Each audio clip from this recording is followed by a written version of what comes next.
Então, essa nossa terceira lição do trimestre, ou melhor, a quarta lição do trimestre, Jesus é superior a Josué, o meio de entrar no repouso de Deus. Temos nosso textuário na carta aos Hebreus, capítulo 4, versículo 11, onde diz: procuremos, pois, entrar naquele repouso, para que ninguém caia no mesmo exemplo de desobediência. Aqui, este exemplo de desobediência, o autor se refere ao povo de Israel rebelde após a travessia do Mar Vermelho. Nós vamos ver ao longo do estudo desta lição o paralelo que o autor da carta aos Hebreus faz com o povo de Israel naquele tempo, o tempo do cativeiro, da libertação ali do Egito, com a igreja primitiva, os primeiros cristãos. Ele faz esse paralelo ali. Então nós vamos ver nessa introdução a conquista de Canaã sob a liderança de Josué, retratada pelo autor da carta aos Hebreus como um tipo da Canaã celestial. Deus havia prometido a conquista da terra a Moisés e Josué, mas ao longo da jornada do êxodo, muitos ficaram pelo caminho. A incredulidade e a desobediência, somadas à falta de ânimo, fizeram com que o povo não vivesse as promessas de Deus em sua plenitude. O mesmo processo estava se repetindo agora com os crentes da nova aliança e pelas mesmas razões.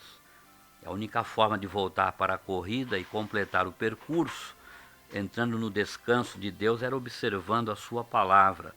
Então nós podemos ver que o escritor aos Hebreus faz uma exortação aos crentes da nova aliança, fazendo um paralelo com as pessoas da jornada do êxodo, a saída do Egito, a conquista da terra prometida, com os irmãos da igreja primitiva. Esse paralelo aqui, da mesma forma hoje conosco, a igreja do Senhor, devemos observar a exortação da carta aos Hebreus.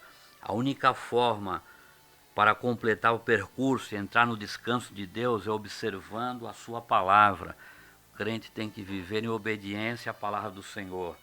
E para viver em obediência à palavra do Senhor, ele tem que conhecer a palavra do Senhor. E para conhecer a palavra do Senhor, ele não basta tão somente frequentar os cultos, mas deve ter o seu momento a sós com Deus, o seu momento de devocional, de leitura de Bíblia, de oração, para que ele venha conhecer aquilo que o Senhor quer e o Senhor manda através da sua palavra, para que ele venha obedecer. Não é diferente em nossos dias, e assim o será até o final dos tempos. O homem é o mesmo.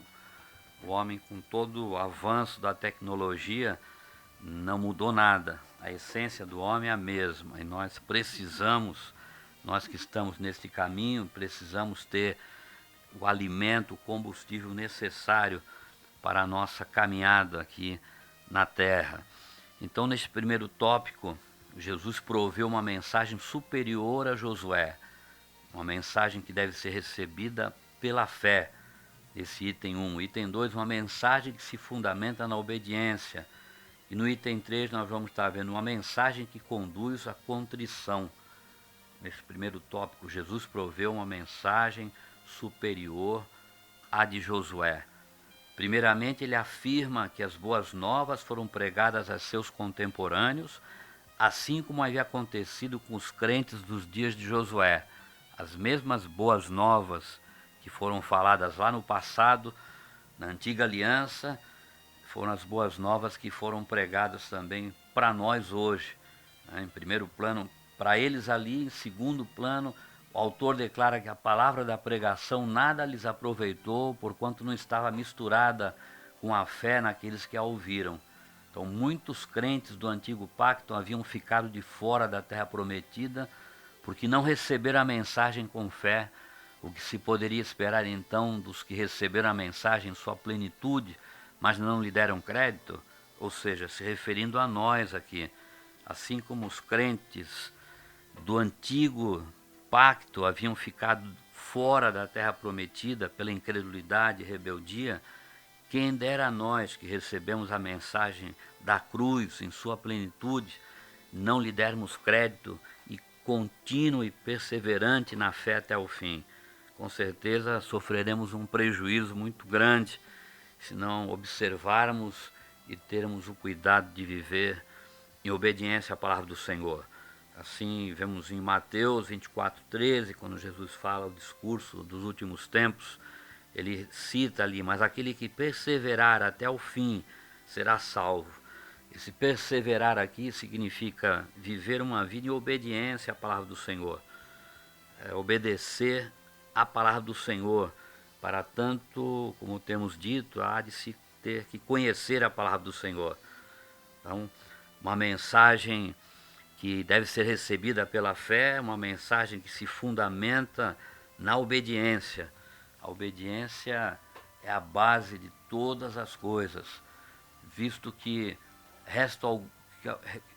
pois resta que alguns entrem nele, nesse descanso, e que aqueles a quem primeiro foram pregadas as boas novas não entraram por causa da desobediência.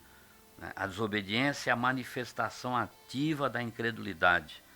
Essa palavra ocorre 6 vezes no texto original e foi usada pelo apóstolo Paulo para se referir aos filhos da desobediência, ali em Efésios 2:2. O crente, quando não crê, age da mesma forma do incrédulo. É até estranho falar isso. O crente, quando não crê, o crente significa que crê, mas o crente pode também não crer. Então Deus nos ajude para sermos crentes mesmos, crendo na palavra do Senhor e conhecendo a palavra do Senhor. O autor de Hebreus usa essa palavra novamente no versículo 11 do mesmo capítulo, quando alerta o crente a não cair no exemplo de desobediência. E a mensagem de Deus só tem proveito quando acompanhada pela obediência. Assim, podemos ver a obediência, que é a palavra-chave, a base de toda a bênção na vida do crente. Você vê isso, é coisa desde o Antigo Testamento, um texto que eu peguei aqui em 1 Samuel 15:22. A gente conhece bem a vida do rei Saul, e entrou pelo caminho da desobediência, começou bem, mas depois ele se afastou, começou a fazer as coisas pela sua própria cabeça, o que ele pensava, o que ele achava, pressionado pelo povo, sacrificou animais, os quais ele não poderia fazer, não tinha autoridade para fazer isso. E ali chegou o momento onde o limite de Deus, a paciência de Deus, chegou na vida de Saul. E ele é repreendido por Samuel. E ele diz assim, Samuel, porém Samuel disse, dizendo ali a Saul: tem porventura o Senhor tanto prazer em holocaustos e sacrifícios, como em que se obedeça a palavra do Senhor? Eis que o obedecer é melhor do que o sacrificar, e o atender melhor é do que a gordura de carneiros. Então o obedecer é melhor do que o sacrificar. Não adianta estar sacrificando, fazendo tantas coisas, mas não é uma vida de obediência. Isso é em vão. Então o Senhor quer é obediência. A obediência é benefício nosso. A obediência. Uma mensagem que deve ser recebida pela fé, uma mensagem que se fundamenta na obediência, uma mensagem que conduz à contrição. A mensagem de Deus, para ser recebida, necessita encontrar corações receptivos, abertos. Por isso que o escritor aos Hebreus fala, o apóstolo Paulo fala também na sua carta: hoje, se ouvides a sua voz, não endureçais o vosso coração. O autor usa o termo esclerinou, traduzido como duro, endurecido, 4 vezes nesta carta. Esclerinou, um termo do grego. Esse termo deu origem à palavra portuguesa esclerose, que significa esclerosado, está endurecido, enrijecido.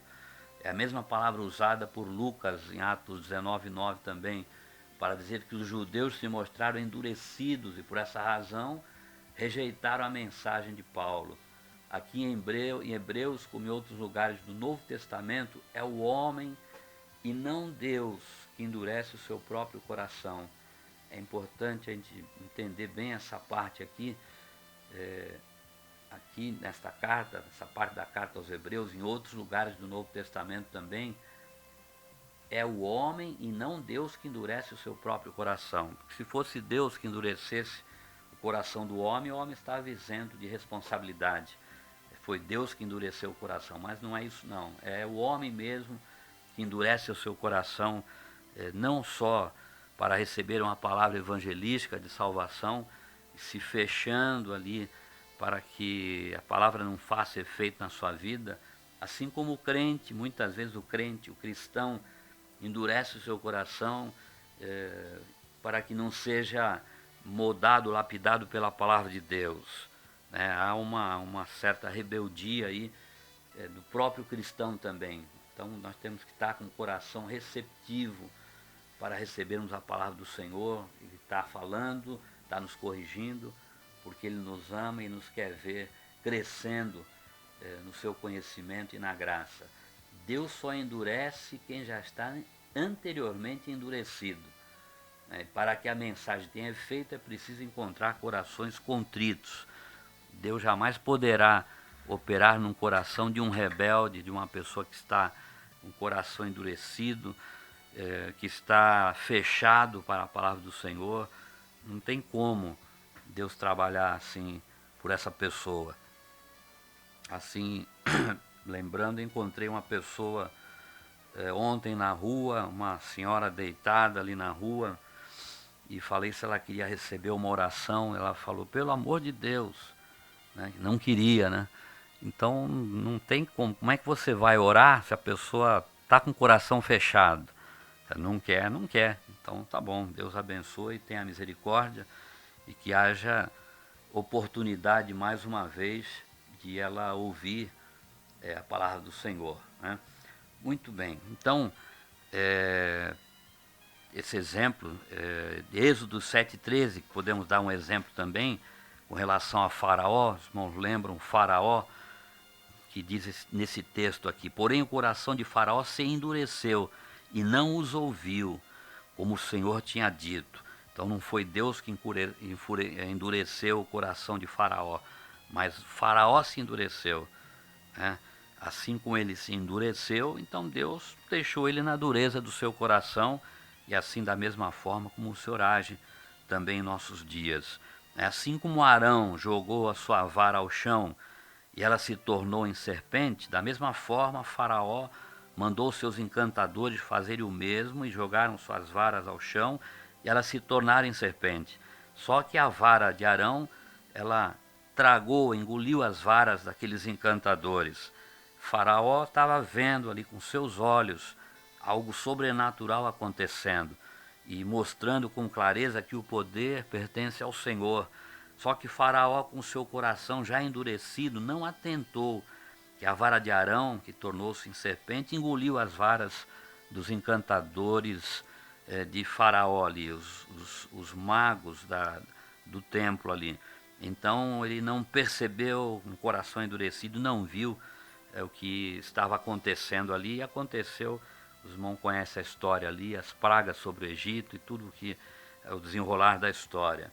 Muito bem, nós vamos ver no item de número 2 também aqui da nossa lição, número 2, Jesus proveu um descanso superior ao de Josué, um descanso total, um descanso total.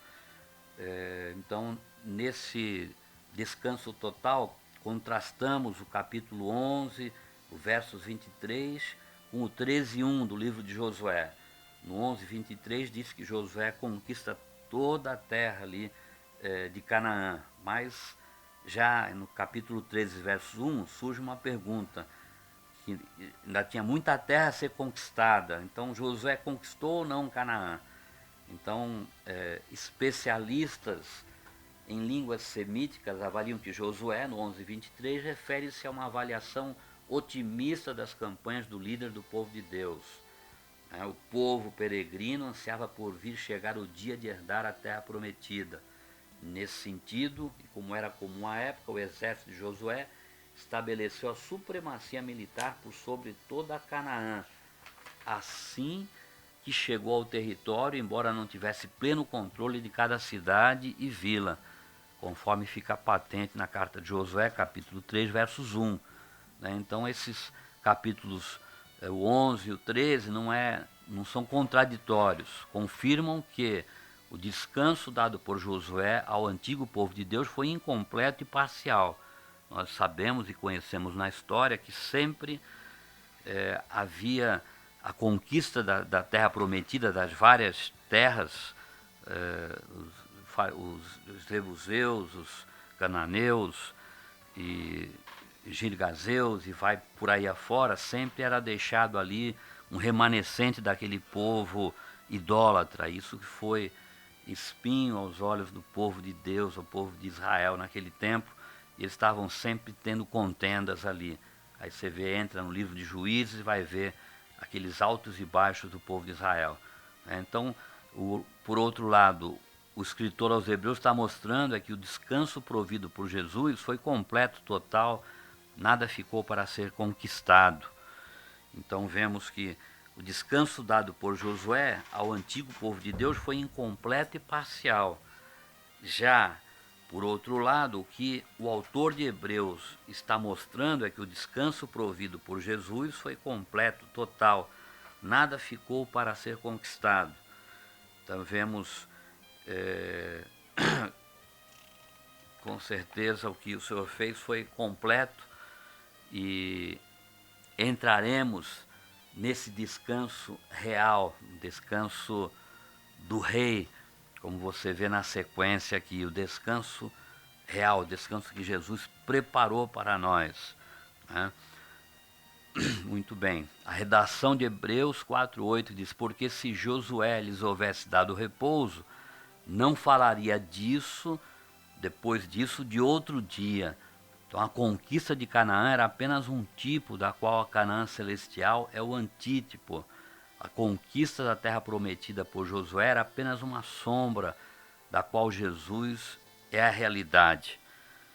Quem proveu de fato um descanso para o povo de Deus foi Jesus e não Josué.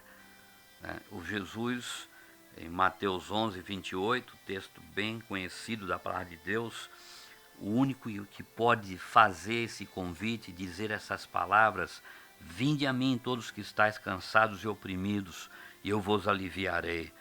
Esse convite está em vigor em nossos dias e o estará até a consumação dos séculos. E este cansado e oprimido não é tão somente um cansaço físico, um cansaço, a pessoa está extenuado, com a cabeça, muitas coisas na cabeça. Não, um cansaço pode ser o físico, mas em especial aqui o cansaço espiritual, pessoa que está entristecido, desanimado, sofreu decepções, está desiludido. Então são esses que o Senhor está fazendo o convite, está levando esta palavra aqui nesta manhã também, aplicando para nós. Você que está nos ouvindo, você está cansado, está oprimido, que você está esperando então para atender o convite do Senhor. Isto não é uma utopia não, mas é a verdade da palavra de Deus. O Senhor está de braços abertos para te receber. Ele quer aliviar suas dores, dar descanso para a sua alma, fortalecer o seu ânimo que está pequeno. Ele quer te dar novas perspectivas, quer colocar suas mãos fortes sobre a tua vida, mas para tanto você tem que estar com um coração receptivo, tem que estar querendo e aceitando e crendo que Ele é poderoso para realizar esta obra na sua vida. Da maneira que você estiver, não importa, não importa, desde que você esteja em paz com Deus com relação à obediência ao Senhor, não esteja em desobediência ao Senhor e está abatido pelas fragilidades do ser humano, que somos frágeis, e é nessa maneira que Ele pode realmente operar na sua vida, se você quiser. Ele veio para nos dar esse descanso real. Ele veio para nos dar um descanso eterno, o Senhor. Para o autor de Hebreus, o descanso provido por Josué não foi apenas incompleto e tipológico, ele foi também temporário. Portanto, resta ainda um repouso para o povo de Deus. O descanso não é aqui. Embora desfrutemos das bênçãos do reino na era presente, todavia o futuro aguarda a sua plenitude. A estrada é longa e ninguém pode se deixar fatigar pelo caminho. É preciso caminhar com dedicação, com vigilância. Procuremos, pois, como diz o texto que lemos, o texto áureo, Hebreus 4:11, procuremos, pois, entrar naquele repouso para que ninguém caia no mesmo exemplo da desobediência. Se você está com pouca força, lembre-se de que grandes homens de Deus passaram também por essas experiências. Você não é o único na terra, não é exclusividade sua, não. Temos alguns exemplos que eu citei, peguei dentro da palavra do Senhor, e damos graças a Deus que a palavra de Deus não esconde nada, ela traz toda a realidade desses grandes homens de Deus, heróis da fé, mas que eram humanos também, tinham as suas fragilidades, seus temores, e passaram momentos de grande dificuldade, assim como nós passamos também.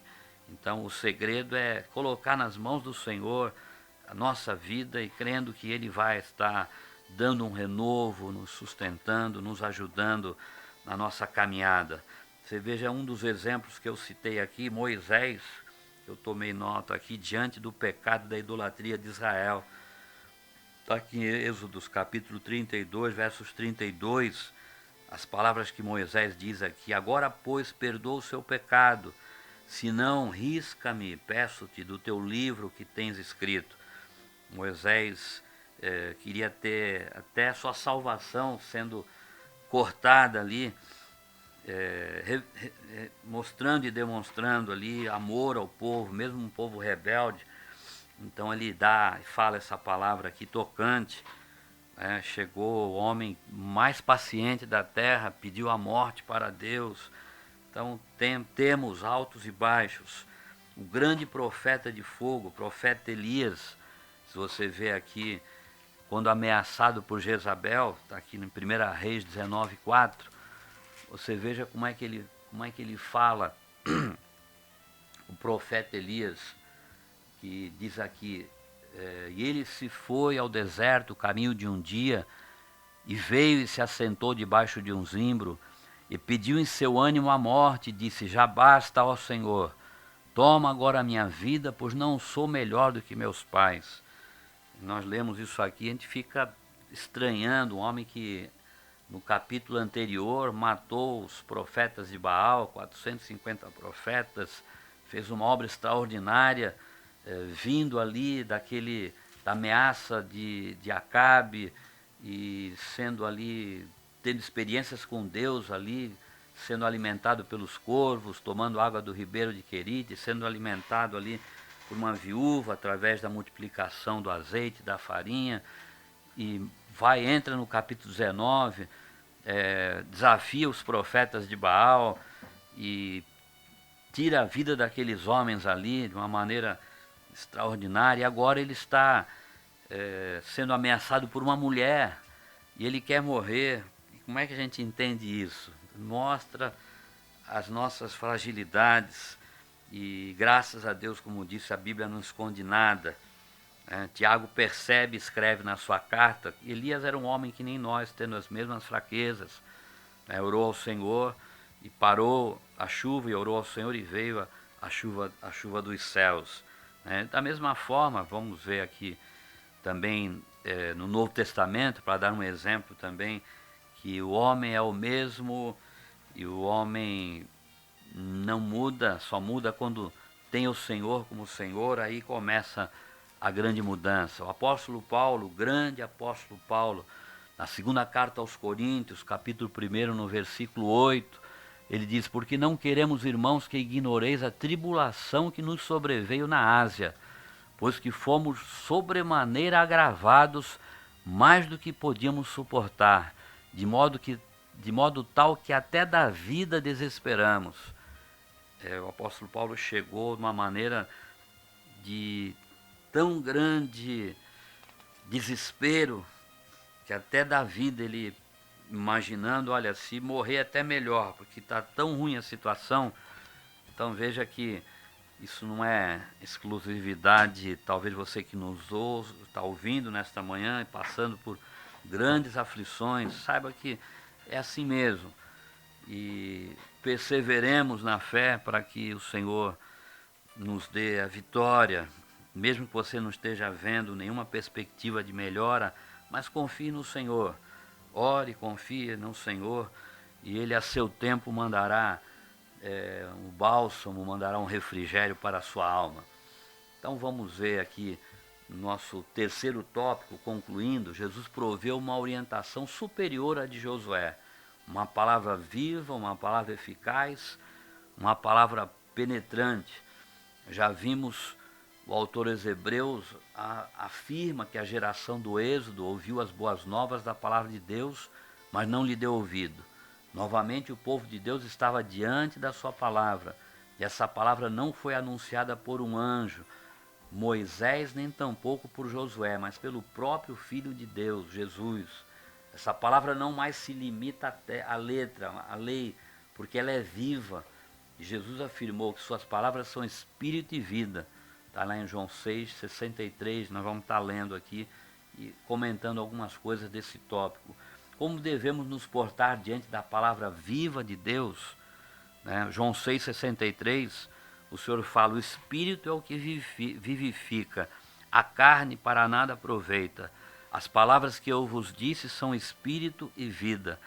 Como nos devemos portar diante da palavra viva de Deus? Como é que nós devemos nos portar? Salomão nos fala aqui, nos dá essa resposta, Eclesiastes 12:13, depois de ter tido tudo que teve e entender e perceber que tudo é vaidade debaixo dos céus.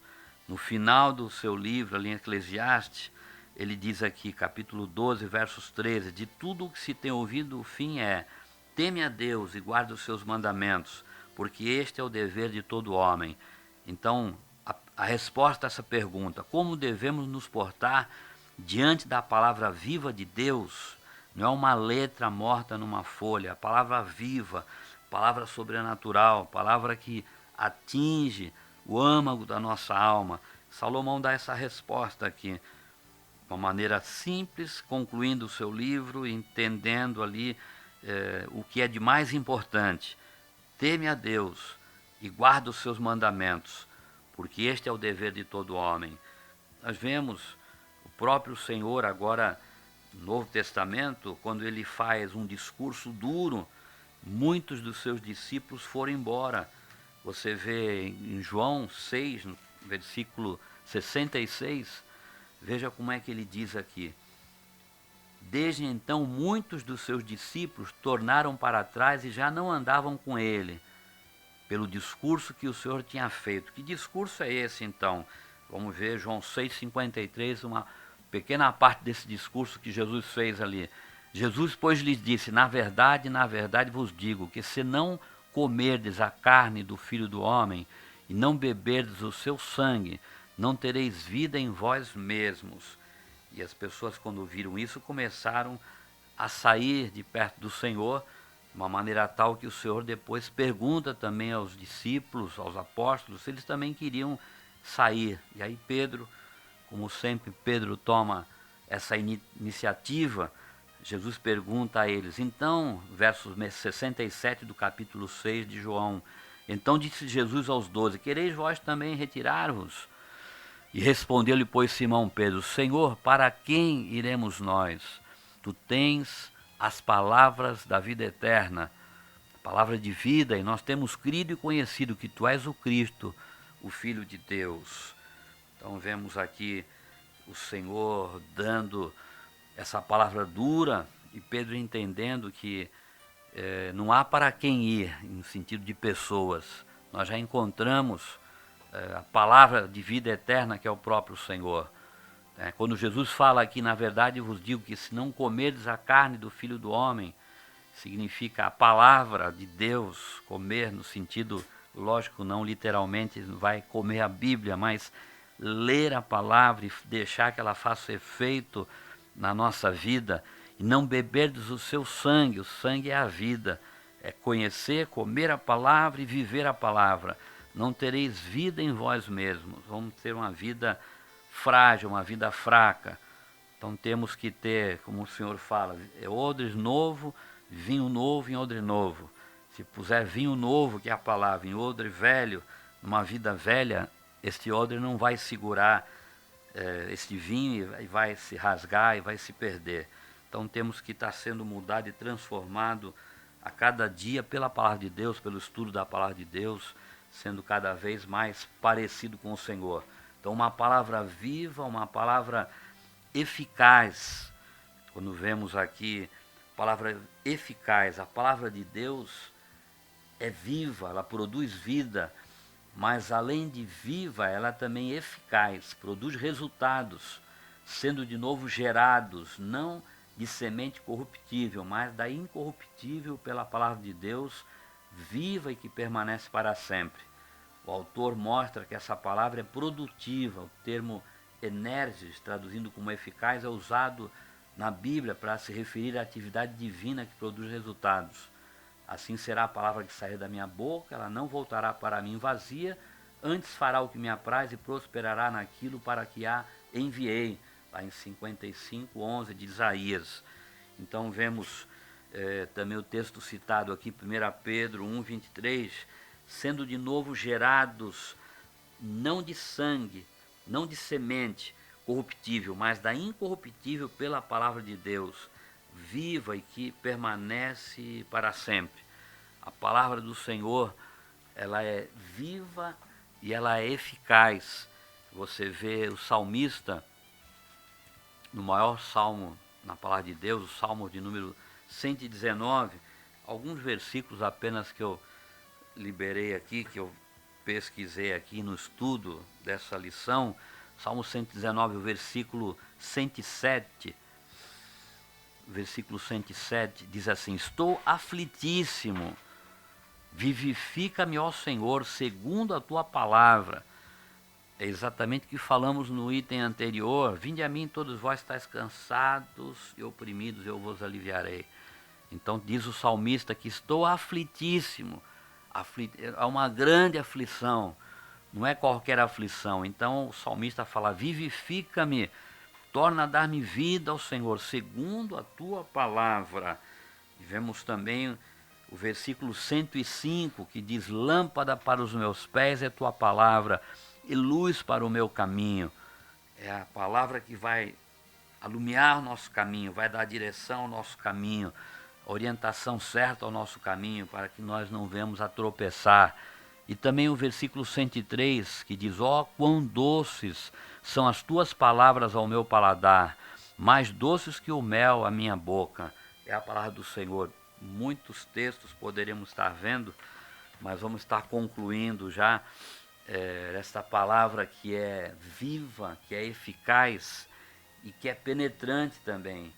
A palavra de Deus é retratada como um instrumento vivo, eficaz e cortante. E um dos textos mais contundentes com relação a isso é o Hebreus 4:12, mais penetrante, se referindo à palavra de Deus, do que qualquer espada de dois gumes, e penetra até a divisão da alma e do espírito, e das juntas e medulas, e é apta para discernir os pensamentos e intenções do coração. Então não há nada que quaisquer pessoas venham escrever, quaisquer que seja a capacidade da pessoa, por mais capacidade, nunca vai ter esse alcance de tocar ali, entre dividir a alma e o espírito, os ossos e a medula. São partes que o homem não chega, e a palavra de Deus ela chega, ela toca ali. Só a palavra do Senhor, né, que é viva, eficaz e penetrante. Então a metáfora usada pelo autor é muito forte, serve para mostrar que a palavra de Deus possui um grande poder de penetração. Ela não fica na superfície, mas vai até o centro do ser humano. Os israelitas falharam por não ouvir as palavras de Moisés e Josué. E os cristãos, nós hoje, por outro lado, deveríamos ter mais prontidão para responder a essa palavra, para ser receptivo a essa palavra. Então, dentro de um grupo de pessoas, ouvindo a palavra, sendo ensinada, sendo pregada, essa palavra penetrante fala aos corações segundo a necessidade que cada um tem para ouvir. Isso é o poder sobrenatural da palavra de Deus. Nem mesmo quem está ensinando, quem está pregando, não está percebendo, em muitas das vezes, a profundidade que ela está tocando no coração das pessoas. Num universo de pessoas, cada um com as suas necessidades específicas, a palavra sendo falada, ensinada, pregada, ela vai produzindo um efeito nessas vidas transformador, um efeito de alento, de bom ânimo, um efeito de direção, de encorajamento. Esse é o poder da palavra de Deus. Então a responsabilidade quando estamos pregando, ensinando a palavra do Senhor, para ensinarmos segundo a verdade da palavra de Deus, e ali quem vai fazer essa obra é o Senhor. Não é o pregador, não é o ensinador que vai fazer essa operação sobrenatural na vida de cada pessoa. Então, você que nos ouve esta manhã, atente sempre à palavra do Senhor, e essa manhã você tem essa oportunidade na aflição, na dificuldade, de colocar a sua vida nas mãos do Senhor. É Ele que pode dar um alívio a você, dar um bom ânimo, dar um encorajamento. É o Senhor. Não há mais ninguém que possa fazer, nem doutor, nem médico, nem psicólogo, nem psiquiatra, ainda que são profissionais de respeito que podem ser usados por Deus, mas no sobrenatural, naquilo que é mistério aos homens, que é desconhecido aos homens, está diante do Senhor tudo desvendado diante dos seus olhos. Ele pode ajudar. Então, eu peguei aqui um versículo onde você vai ver Apocalipse capítulo 1, no versos 3, um texto bem conhecido da palavra de Deus, que é ser bem-aventurado, mais do que feliz, como diz o texto aqui no início, diz assim: bem-aventurado aquele que lê e os que ouvem as palavras desta profecia e guardam as coisas que nela estão escritas, porque o tempo está próximo. 3 coisas aqui: ler, ouvir e guardar as palavras desta profecia, a palavra de Deus. Então, este é bem-aventurado, este é mais do que feliz. Também vamos concluir. Vemos a palavra-chave nesta lição, é o descanso. Todos nós nos fatigamos na caminhada da vida. O problema, portanto, não é se cansar, mas permitir que os fatores diversos interrompam a nossa jornada de fé. Com os israelitas, o desânimo veio como consequência da infidelidade, incredulidade e desobediência. As mesmas coisas podem acontecer conosco se não atentarmos para a santa, viva e eficaz palavra de Deus. Nessa jornada temos como guia não um Moisés ou um Josué, mas Jesus, o autor e consumador da nossa fé. A nossa segurança nessa jornada é que não temos um homem como Moisés ou Josué, homens de Deus, mas que eram homens humanos, falhos também. Mas temos como um guia a Jesus, o autor e consumador da fé. Temos o Espírito Santo que habita em nós, e isso faz toda a diferença. Não estamos só nesta peregrinação. Você não está só.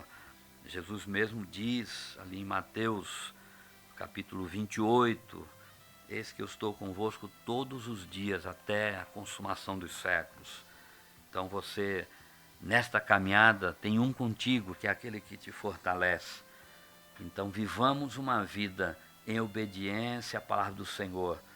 Evitemos o que foi feito no povo de Israel naquele tempo, que serve como exemplo para que não façamos em nossos dias, que foram infiéis, foram incrédulos, foram desobedientes, foram idólatras, e como consequência dessa situação ficaram desanimados e não conquistaram a terra prometida ali em Canaã.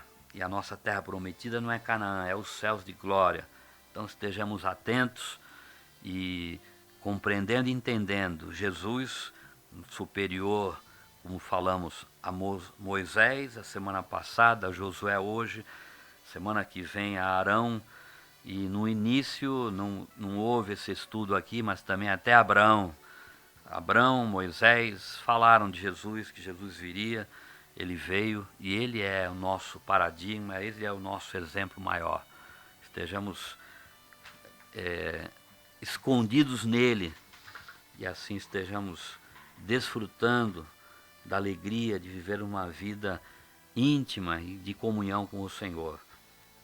Que Deus esteja nos ajudando, pormos em prática tudo aquilo que temos falado, através desse estudo, e seja realidade em nossas vidas, e rogamos ao Senhor que venha nos ajudar. Vamos estar orando e concluindo aqui através desta oração. Senhor, temos feito estudo da Tua Palavra mais uma vez, e nesse tema, Jesus superior a Josué, e Ele é o nosso Senhor, Ele é aquele que Moisés, aquele que Josué, aquele que todos os grandes homens e mulheres de Deus na Tua Palavra, no Antigo Testamento, apontaram que viria e que veio, precisavam também, Senhor, do Senhor.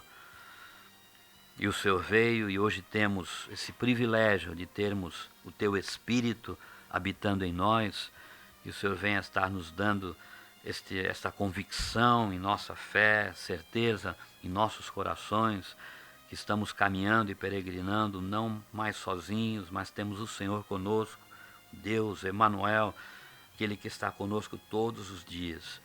Ajuda-nos, Senhor, a vivermos uma vida em obediência à Tua Palavra, olhando, lendo, ouvindo, guardando, praticando e sendo exemplo, testemunhas do Teu poder aqui na terra, Pai.